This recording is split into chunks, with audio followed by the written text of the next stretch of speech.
Un horizon qui leur semble à portée de main. Un bras de Manche large de 30 km qu'ils veulent franchir à tout prix pour gagner la côte anglaise. La semaine passée, plusieurs dizaines de migrants retrouvés à la dérive, en plein détroit. 58 sont secourus en l'espace de quelques heures vendredi dernier, à bord de 3 embarcations de fortune, de petits bateaux pneumatiques. Malgré une surveillance constante, ces traversées périlleuses se multiplient depuis 2 ans. Sur ces 6 derniers mois, 203 traversées tentées ou réussies, c'était 222 sur toute l'année 2019. Des candidats au départ chaque jour plus nombreux, le plus souvent des Kurdes, Iraniens ou Irakiens. Beaucoup attendent leur tour ici, à Grande-Synthe.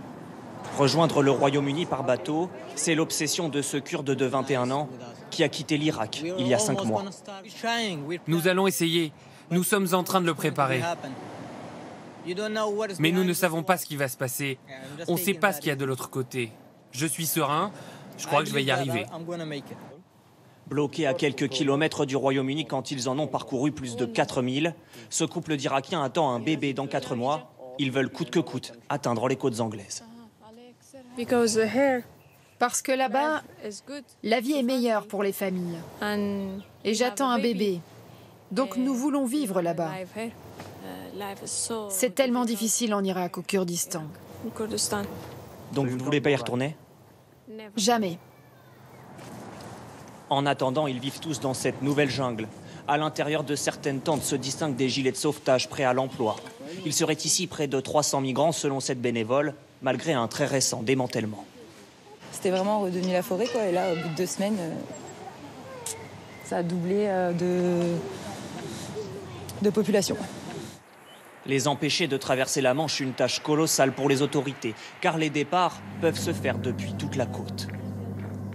Les zones blanches sont les zones couvertes par la gendarmerie. Ce qui vous représente pour vous, 45 km de littoral sur les 70 km de la compagnie. Si on calcule une moyenne, ça fait un gendarme pour 6 km. En 2 ans, les techniques des passeurs ont même évolué avec des mises à l'eau très rapides, des départs minutes. Les migrants sont posés en zone d'attente. Ils savent l'endroit dans lequel ils doivent se positionner dans le cadre de l'arrivée des passeurs. Lesquels passeurs amènent le matériel sur place. Il est gonflé dans les 15 minutes, équipé, ils montent à bord et s'en vont. Des zones d'attente à plusieurs centaines de mètres du rivage, comme ici, en plein milieu des champs. Sur votre droite, vous pouvez voir que l'herbe elle est complètement rabaissée. C'est-à-dire qu'ils ont peut-être été déposés directement ici. Ils ont attendu ici. Ensuite, on va aller voir là-bas. Écumer des kilomètres carrés de littoral. Et pour contrer les autorités, les passeurs ont encore une autre stratégie, constatée depuis quelques mois.